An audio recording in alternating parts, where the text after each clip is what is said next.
आइए आपको सुनाते हैं मुंशी प्रेमचंद्र की कहानी बेटों वाली विधवा। पंडित अयोध्यानाथ का देहांत हुआ तो सबने कहा, ईश्वर आदमी की ऐसी ही मौत दे। 4 जवान बेटे थे, एक लड़की। चारों लड़कों के विवाह हो चुके थे, केवल लड़की कंवारी थी। संपत्ति भी काफ़ी छोड़ी थी, एक पक्का मकान, 2 बगीचे, कई हजार के गहने और 20,000 नकद। विधवा फूलमती को शोक तो हुआ और कई दिन तक बेहाल पड़ी रही, लेकिन जवान बेटों को सामने देखकर उसे ढांढस हुआ। चारों लड़के एक से एक सुशील, चारों बहुएं एक से एक बढ़कर आज्ञाकारिणी। जब वह रात को लेटती तो चारों बारी बारी से उसके पांव दबाती। वह स्नान करके उठती तो उसकी साड़ी छांटती। सारा घर उसके इशारे पर चलता था। बड़ा लड़का कमाता, एक दफ्तर में 50 रुपये पर नौकर था। छोटा उमानाथ डॉक्टरी पास कर चुका था और कहीं औषधालय खोलने की फिक्र में था। तीसरा दयानाथ बीए में फेल हो गया था और पत्रिकाओं में लेख लिखकर कुछ न कुछ कमा लेता था। चौथा सीतानाथ चारों में सबसे कुशाग्र बुद्धि और होनहार था और अब की साल बीए प्रथम श्रेणी में पास करके एमए की तैयारी में लगा हुआ था। किसी लड़के में वह दुर्व्यसन, वह छैलापन, वह लुटाऊपन न था जो माता पिता को जलाता और कुल मर्यादा को डुबोता है। फूलमती घर की मालकिन थी। गौ की कुंजियाँ बड़ी बहू के पास रहती थीं।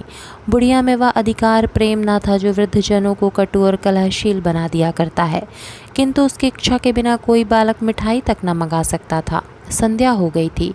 पंडित को मरे आज 12वां दिन था। कल तिरही है, ब्रह्मा बोझ होगा, बिरादरी के लोग निमंत्रित होंगे, उसी की तैयारियां हो रही थीं।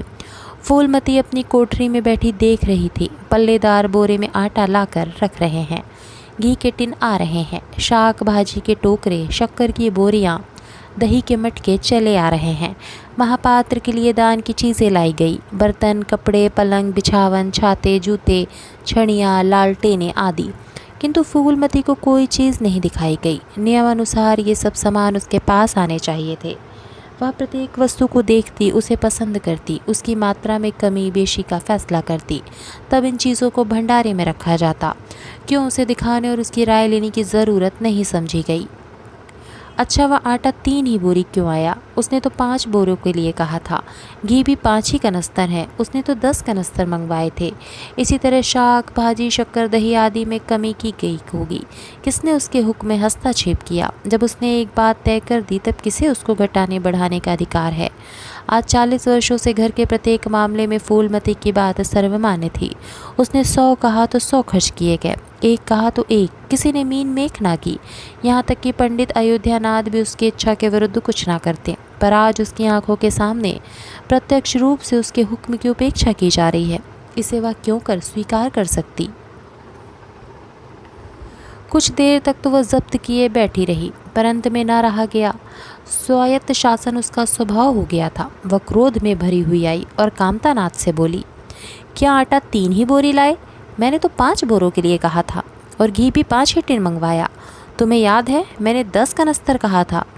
किफ़ायत को मैं बुरा नहीं समझती, लेकिन जिसने यह कुआं खोदा उसी की आत्मा पानी को तरसे, यह कितनी लज्जा की बात है। कामतानाथ ने क्षमा याचना ना की, अपनी भूल भी स्वीकार ना की, लज्जित भी नहीं हुआ। 1 मिनट तो विद्रोही भाव से खड़ा रहा, फिर बोला, हम लोगों की सलाह 3 ही बोरों की हुई और 3 बोरों के लिए 5 टिन घी काफ़ी था।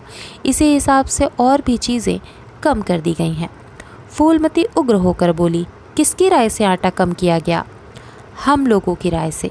तो मेरी राय कोई चीज़ नहीं है क्यों नहीं, लेकिन अपना हानि लाभ तो हम समझते हैं।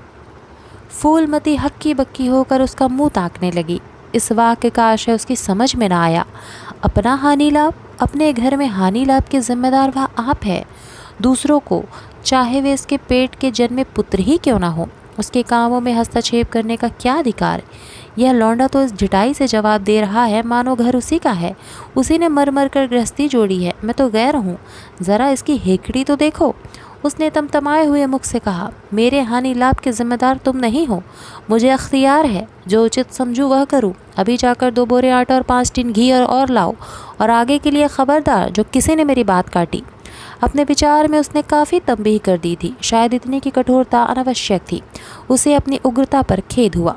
लड़के ही तो हैं, समझे होंगे कुछ किफ़ायत करनी चाहिए।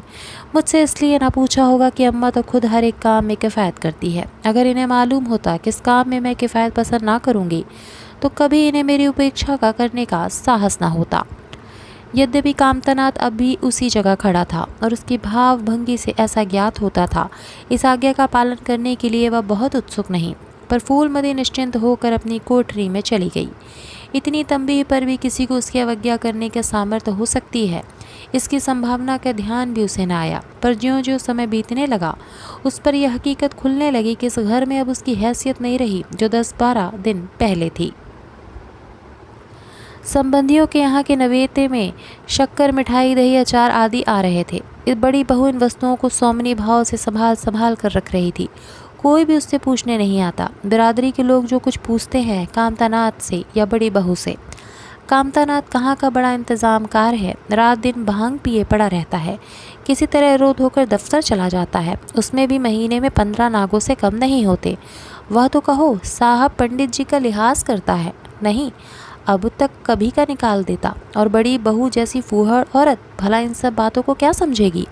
अपने कपड़े लत्ते तक तो जतन से रख नहीं सकती, चली है गृहस्थी चलाने। भद होगी और क्या, सब मिलकर कुल की नाक कटवाएंगे। वक्त पर कोई ना कोई चीज़ कम हो जाएगी। इन कामों के लिए बड़ा अनुभव चाहिए। कोई चीज़ तो इतनी बड़ी बन जाएगी कि मारी मारी फिरेगी, कोई चीज़ इतनी कम बनेगी कि किसी पत्तल पर पहुँचेगी, किसी पर नहीं। आखिर इन सबों को हो क्या गया है। अच्छा बहू तिजोरी क्यों खोल रही है, वह मेरी आज्ञा के बिना तिजोरी खोलने वाली कौन होती है।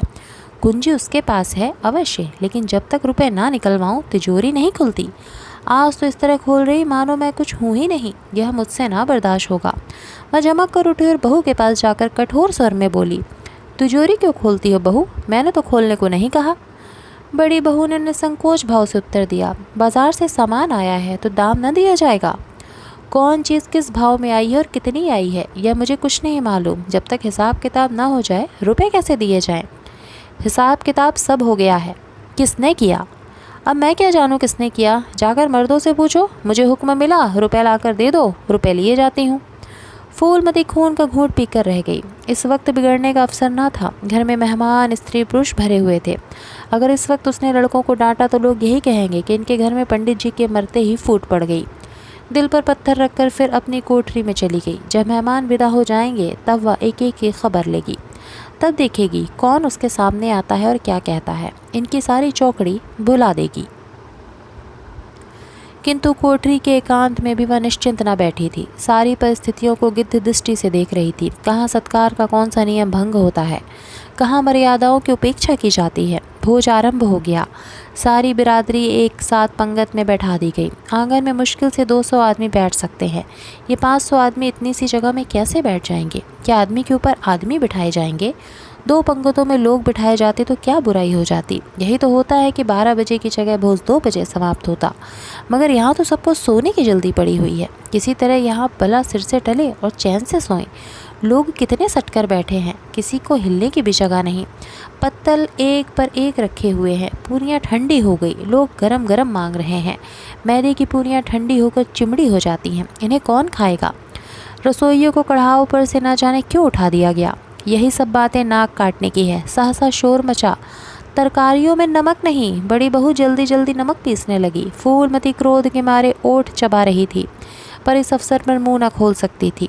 नमक पिसा और पत्तलों पर डाला गया। इतने में फिर शोर मचा, पानी गर्म है, ठंडा पानी लाओ।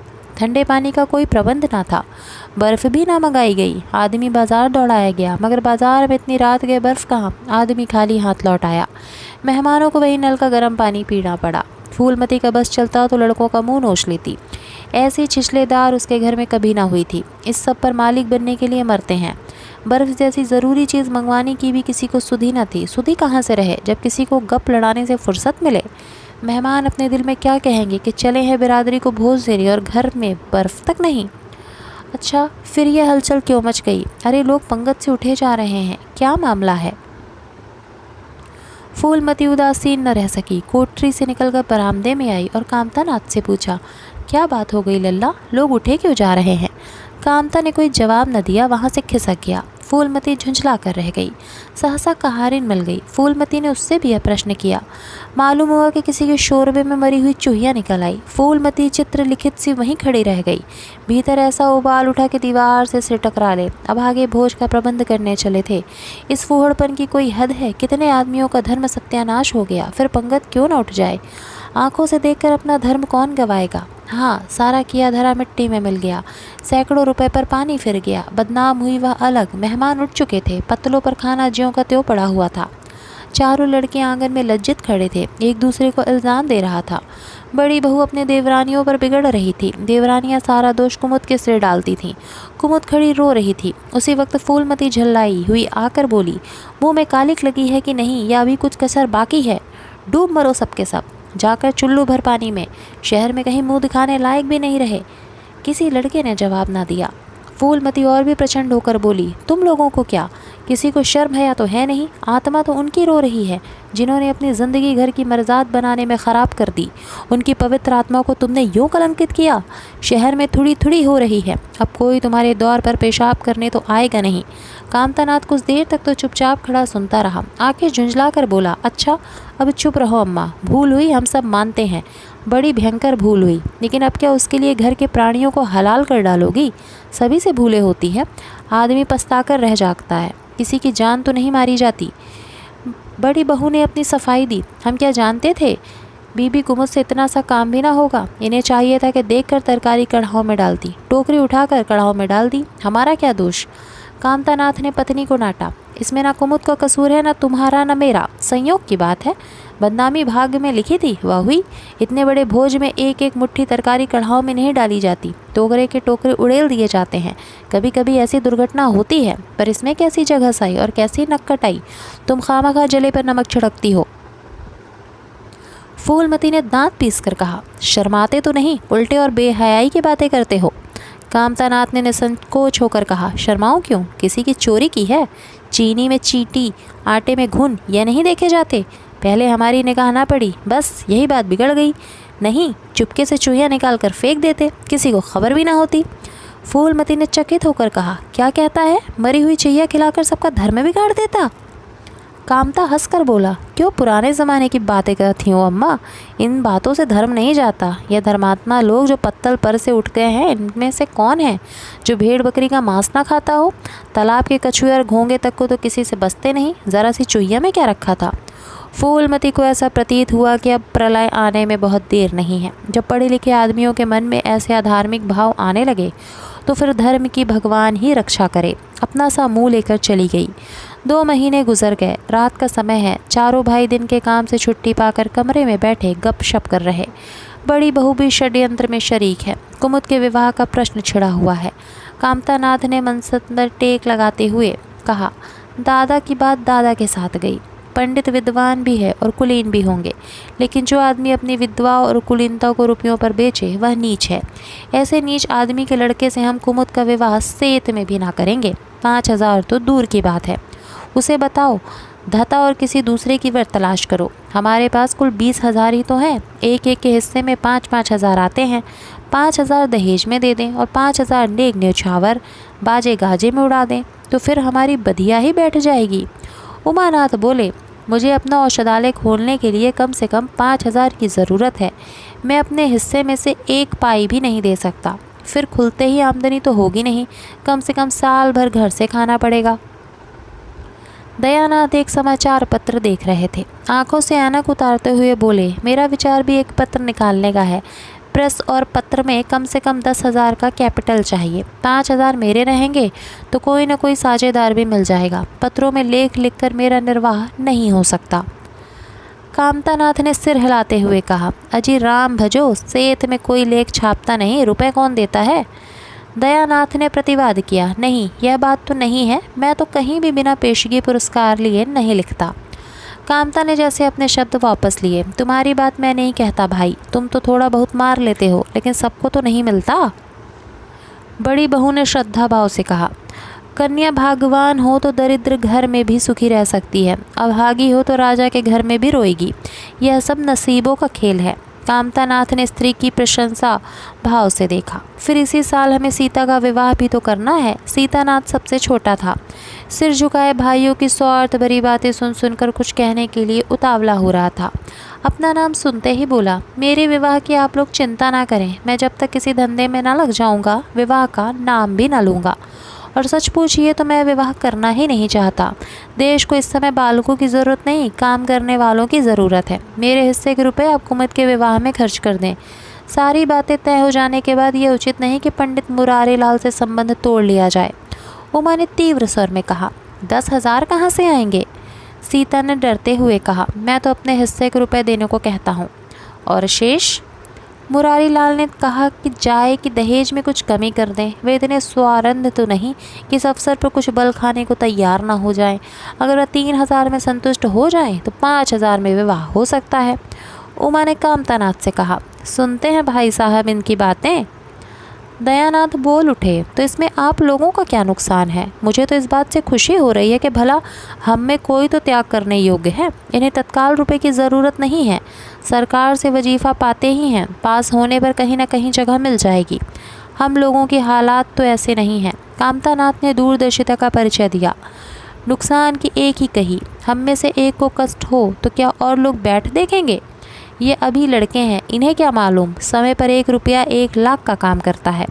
कौन जानता है कल इन्हें विलायत जाकर पढ़ने के लिए सरकारी वजीफ़ा मिल जाए या सिविल सर्विस में आ जाए। उस वक्त सफ़र की तैयारियों में 4-5 हज़ार लग जाएंगे, तब किसके सामने हाथ फैलाते फिरेंगे। मैं यह नहीं चाहता कि दहेज के पीछे इनकी ज़िंदगी नष्ट हो जाए। इस तर्क ने सीतानाथ को तो तोड़ दिया। सकुचाता हुआ बोला, हाँ यदि ऐसा हुआ तो बेशक मुझे रुपए की ज़रूरत होगी। क्या ऐसा होना असंभव है? असंभव तो मैं नहीं समझता, लेकिन कठिन अवश्य है। वजीफ़े उन्हें मिलते हैं जिनके पास सिफारिशें होती हैं, मुझे कौन पूछता है। कभी कभी सिफारिशें धरी रह जाती हैं और बिना सिफारिश वाले बाजी मार ले जाते हैं। तो आप जैसा उचित समझें। मुझे यहाँ तक मंजूर है कि चाहे मैं विलायत ना जाऊँ पर कुमुद अच्छे घर जाए। कामतानाथ ने निष्ठा भाव से कहा, अच्छा घर दहेज देने से ही नहीं मिलता भैया, जैसा तुम्हारी भाभी ने कहा, यह नसीबों का खेल है। मैं तो चाहता हूँ कि मुरारी लाल को जवाब दे दिया जाए और कोई ऐसा घर खोजा जाए जो थोड़े में राजी हो जाए। इस विवाह में मैं 1,000 से ज़्यादा नहीं खर्च कर सकता। पंडित दीनदयाल कैसे हैं? उमा ने प्रसन्न होकर कहा, बहुत अच्छे, MA BA ना सही, यजमानों से अच्छी आमदनी है। दयानाथ ने आपत्ति की, अम्मा से भी पूछ तो लेना चाहिए।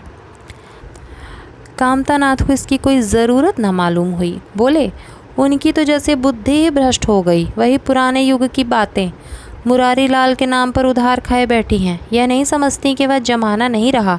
उनको तो बस कुमुद मुरारी पंडित के घर जाए, चाहे हम लोग तबाह हो जाएं। उमा ने एक शंका उपस्थित की, अम्मा अपने सब गहने कुमुद को दे देंगी, देख लीजिएगा।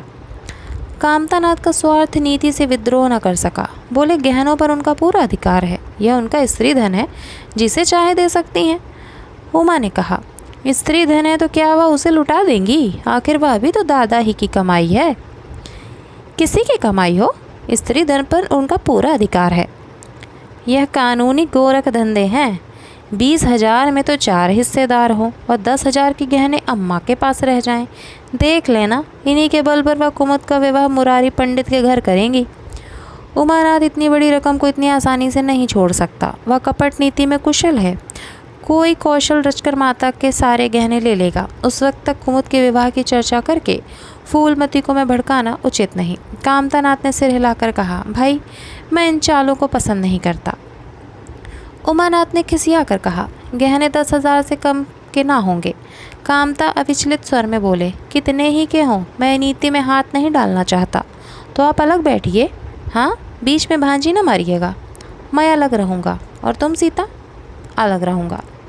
लेकिन जब दयानाथ से यही प्रश्न किया गया तो वह उमानाथ से सहयोग करने को तैयार हो गया।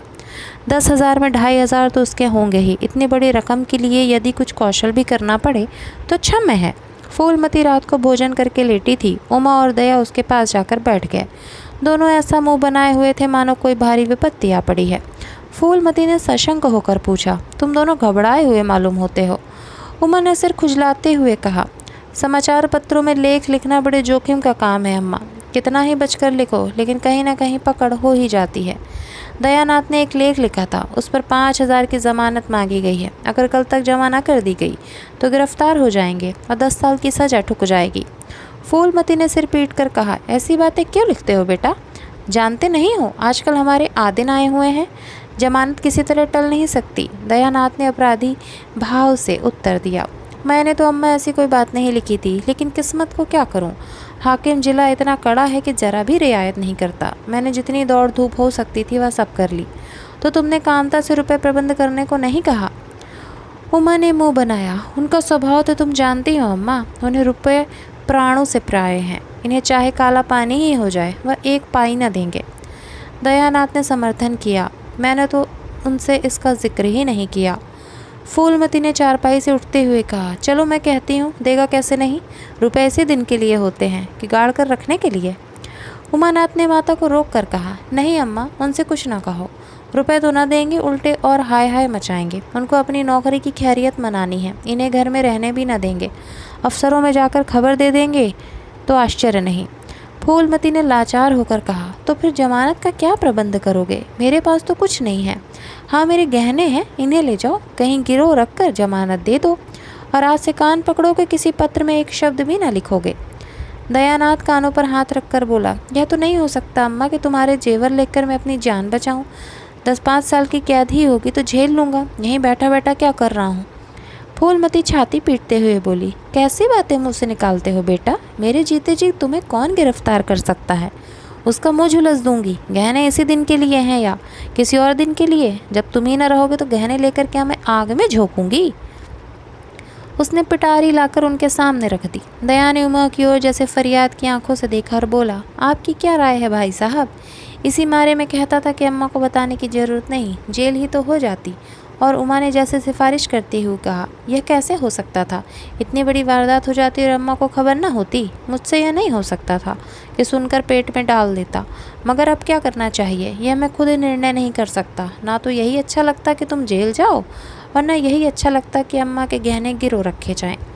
फूलमती ने व्यथित कंठ से पूछा, क्या तुम समझते हो मुझे गहने तुमसे ज़्यादा प्यारे हैं? मैं तो प्राण तक तुम्हारे ऊपर न्यौछावर कर दूं, गहनों के भी साथ ही क्या? दया ने दृढ़ता से कहा, अम्मा, तुम्हारे गहने तो न लूँगा, चाहे मुझ पर कुछ ही क्यों ना आ पड़े। जब आज तक तुम्हारी कुछ सेवा न कर सका तो किस मुँह से तुम्हारे गहने उठा ले जाऊं? मुझ जैसे कपूत को तो तुम्हारी कोख से जन्म ही न लेना चाहिए था, सदा तुम्हें कष्ट ही देता रहा।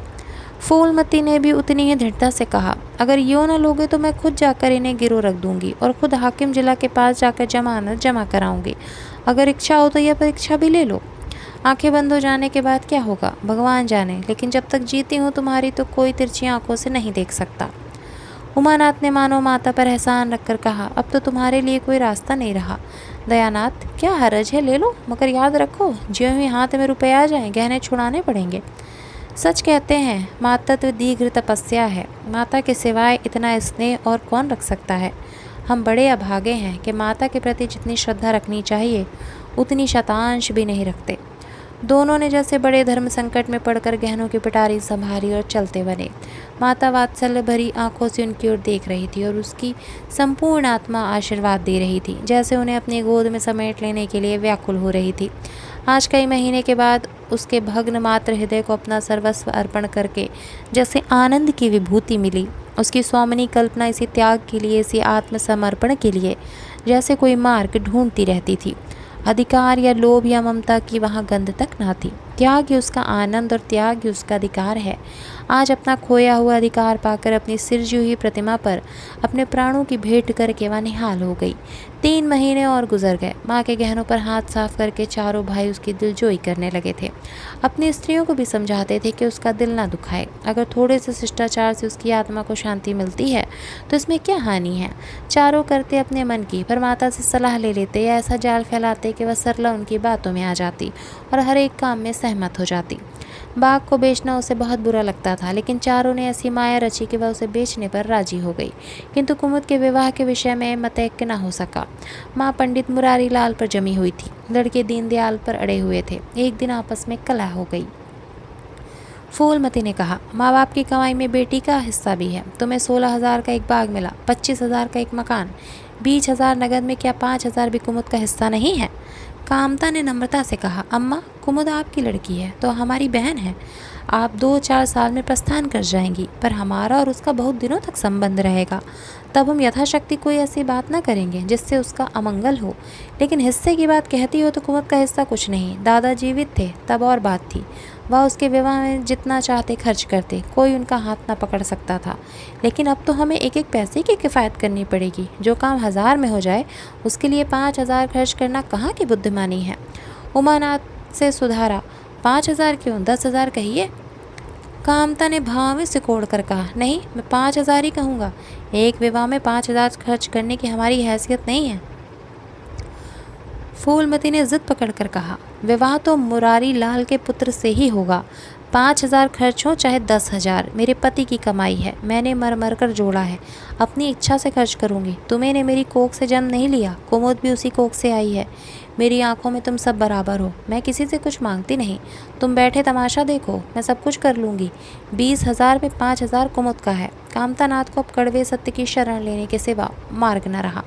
बोला, अम्मा तुम बरबस बात बढ़ाती हो। जिन रुपयों को तुम अपना समझती हो वो तुम्हारे नहीं हैं। तुम हमारी अनुमति के बिना उनमें से कुछ खर्च नहीं कर सकती। फूलमती को जैसे सर्प ने डस लिया। क्या कहा? फिर तो कहना, मैं अपने ही संचय रुपये अपनी इच्छा से नहीं खर्च कर सकती। वह रुपये तुम्हारे नहीं रहे, हमारे हो गए। तुम्हारे होंगे लेकिन मेरे मरने के पीछे नहीं, दादा के मरते ही हमारे हो गए। उमानाथ ने बेहयाई से कहा, अम्मा कानून कायदा तो जानती नहीं, नाहक उछलती है। फूलमती क्रोध विहल रोकर बोली, भाड़ में जाए तुम्हारा कानून, मैं ऐसे कानून को नहीं जानती। तुम्हारे दादा ऐसे कोई धन्ना सेठ नहीं थे। मैंने ही पेट और तन काट कर गृहस्थी जोड़ी है, नहीं आज बैठने की छाह न मिलती। मेरे जीते जी तुम मेरे रुपए नहीं छू सकते। मैंने 3 भाइयों के विवाह में 10,000 खर्च किए हैं, वही मैं कुमुद के विवाह में भी खर्च करूँगी। कामतानाथ भी गर्म पड़ा, आपको कुछ भी खर्च करने का अधिकार नहीं है। उमानाथ ने बड़े भाई को डांटा, आप खामा खामा के मुंह लगते हैं भाई साहब। मुरारी लाल को पत्र लिख दीजिए कि तुम्हारे यहाँ कुमुद का विवाह ना होगा, बस छुट्टी हुई। कायदा कानून तो जानती नहीं, व्यर्थ की बहस करती हैं। फूलमती ने संयमित स्वर में कहा, अच्छा क्या कानून है, जरा मैं भी सुनूं। उमा ने निरीह भाव से कहा, कानून यही है कि बाप के मरने के बाद जायदाद बेटों की हो जाती है, माँ का हक केवल रोटी कपड़े का है। फूलमती ने तड़प कर पूछा, किसने यह कानून बनाया है? उमा शांत स्थित स्वर में बोला, हमारे ऋषियों ने, महाराज मनु ने, और किसने? फूलमती एक क्षण अवाक रहकर आहत कंठ से बोली, तो इस घर में मैं तुम्हारे टुकड़ों पर पड़ी हुई हूँ। उमानाथ ने न्यायाधीश की निर्ममता से कहा, जैसा तुम समझो। फूलमती की संपूर्ण आत्मा मानो इस व्रजपात से चित्कार करने लगी। उसके मुख से जलती हुई चिंगारियों की भांति यह शब्द निकल पड़े, मैंने घर बनवाया, मैंने संपत्ति जोड़ी, मैंने तुम्हें जन्म दिया, पाला, और आज मैं इस घर में गैर हूँ। मनु का यही कानून है और तुम उसी कानून पर चलना चाहते हो। अच्छी बात है, अपना घर द्वार लो, मुझे तुम्हारी आश्रिता बनकर रहना स्वीकार नहीं। इससे कहीं अच्छा है कि मर जाऊँ। बाहर है अंधेर, मैंने पेड़ लगाया और मैं ही उसकी छाँव में खड़ी नहीं हो सकती। अगर यही कानून है तो इसमें आग लग जाए। चारों युवक पर माता के इस क्रोध और आतंक का कोई असर न हुआ। कानून का फौलादी कवच उनकी रक्षा कर रहा था, इन कांटों का उन पर क्या असर हो सकता था। जरा देर में फूलमती उठकर चली गई। आज जीवन में पहली बार उसका वात्सल्य मगन मातृत्व अभिशाप बनकर उसे धिक्कारने लगा। जिस मातृत्व को उसने जीवन की विभूति समझा था, जिसके चरणों पर वह सदैव अपनी समस्त अभिलाषाओं और कामनाओं को अर्पित करके अपने को धन्य मानती थी, वही मातृत्व आज उसे अग्निकुंड सा जान पड़ा, जिसमें उसका जीवन जलकर भस्म हो गया। संध्या हो गई थी। द्वार पर नीम का वृक्ष सिर झुकाए निस्तब्ध खड़ा था, मानो संसार की गति पर क्षुब्ध हो रहा हो। अस्ताचल की ओर प्रकाश और जीवन की देवता फूलमती के मातृत्व की भांति अपनी चिता में जल रहा था। फूलमती अपने कमरे में जाकर लेटी तो उसे मालूम हुआ उसकी कमर टूट गई है। पति के मरते ही अपना पेट के लड़के उसके शत्रु हो जाएंगे, उसको स्वप्न में भी अनुमान न था। जिन लड़कों को उसने अपना हृदय रक्त पिला पिला कर पाला, आज वही उसके हृदय पर यूँ आघात कर रहे हैं। अब वह घर उसे कांटों की सेज हो रहा था, जहाँ उसकी कुछ कदर नहीं, कुछ गिनती नहीं। वहाँ अनाथों की भांति पड़ी रोटियाँ खाए, यह उसकी अभिमानी प्रकृति के लिए असंभव था। पर उपाय ही क्या था? वह लड़कों से अलग होकर रहे भी तो नाक किसकी कटेगी? संसार उसे थूके तो क्या और लड़कों को थूके तो क्या? बदनामी तो उसी की है। दुनिया तो यही कहेगी कि 4 जवान बेटे के होते बुढ़िया अलग पड़ी हुई है। मजूरी करके अपना पेट पाल रही है। जिसे उसने हमेशा नीच समझा वही उस पर हंसेंगे। नहीं, वह अपमान इस अनादर से कहीं ज़्यादा हृदय विदारक था। अब अपना घर पर्दा ढका रखने में ही कुशल है। हाँ, अब उसे अपने को नई परिस्थितियों के अनुकूल बनाना पड़ेगा। समय बदल गया है। अब तक स्वामिनी बनकर रही, अब लौंडी बनकर रहना पड़ेगा। ईश्वर की यही इच्छा है। अपने बेटों की बातें और लातें, गैरों की बातें और लातों की अपेक्षा फिर भी गनीमत है। वह बड़ी देर तक मुंह ढांपे अपनी दशा पर रोती रही। सारी रात इसी आत्मवेदना में कट गई। शरद का प्रभाव डरता डरता उषा की गोद से निकला, जैसे कोई कैदी छिपकर जेल से भाग आया हो। फूलमती अपने नियम के विरुद्ध आज तड़के ही उठी। रात भर में उसका मानसिक परिवर्तन हो चुका था। सारा घर सो रहा था और वह आंगन में झाड़ू लगा रही थी। रात भर ओस में भीगी हुई उसकी पक्की ज़मीन उसके नंगे पैरों में कांटों की तरह चुभ रही थी। पंडित जी उसे कभी इतने सवेरे उठने न देते थे। शीत उसके लिए बहुत हानिकारक था।